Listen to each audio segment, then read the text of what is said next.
Page number 375 Shriram.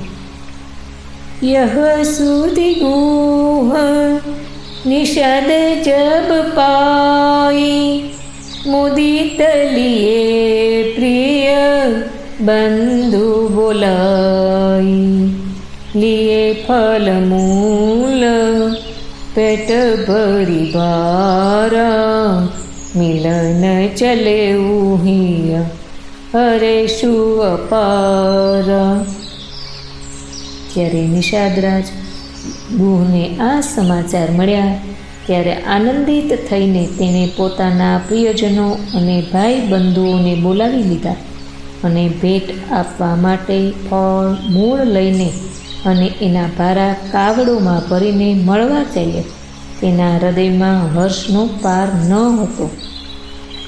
કરી દંડવત पेट धरियागे, प्रभु ही बिलोकत अति अनुरागे, सहज स्नेह बी बसर घुराई, पूछी कुशल निकट बैठाई।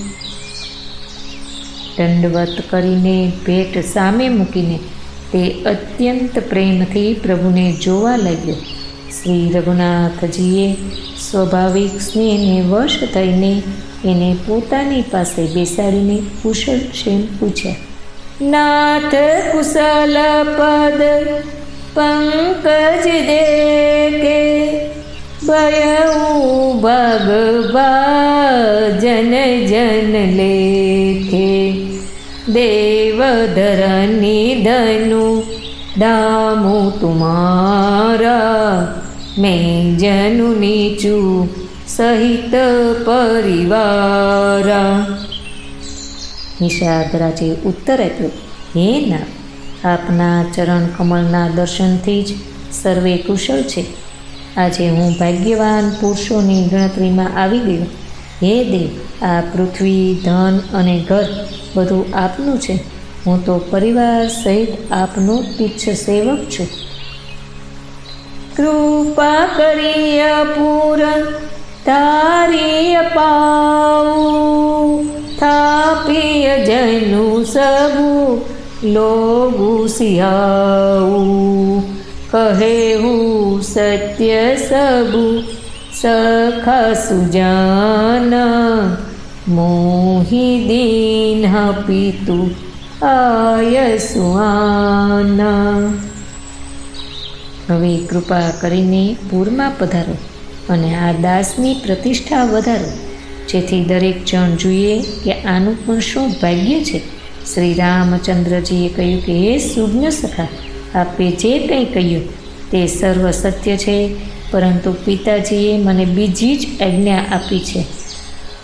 બરસ ચારી રસ બાસુવન, મુનિવ્રત બેસુ અહારું, રામ બાસુ નહીં ઉચિત સુની, વહી ભયઉ દુઃખો ભારું।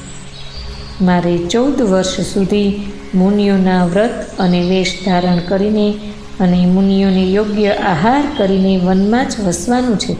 ગામની અંદર નિવાસ કરવો ઉચિત નથી। આ સાંભળીને ગુહને ઘણું દુઃખ થયું।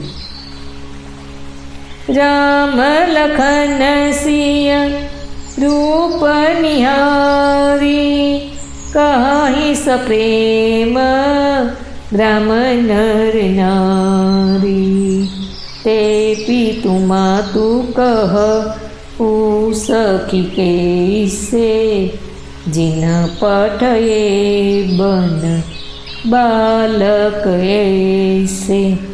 श्री रामजी लक्ष्मणजी અને સીતાજીના રૂપને જોઈને ગામના સ્ત્રી પુરુષો પ્રેમપૂર્વક કહે છે, હે સખી, કહો તો એ માતા પિતા કેવા છે જેમણે આવા બાળકોને વનમાં મોકલી દીધા?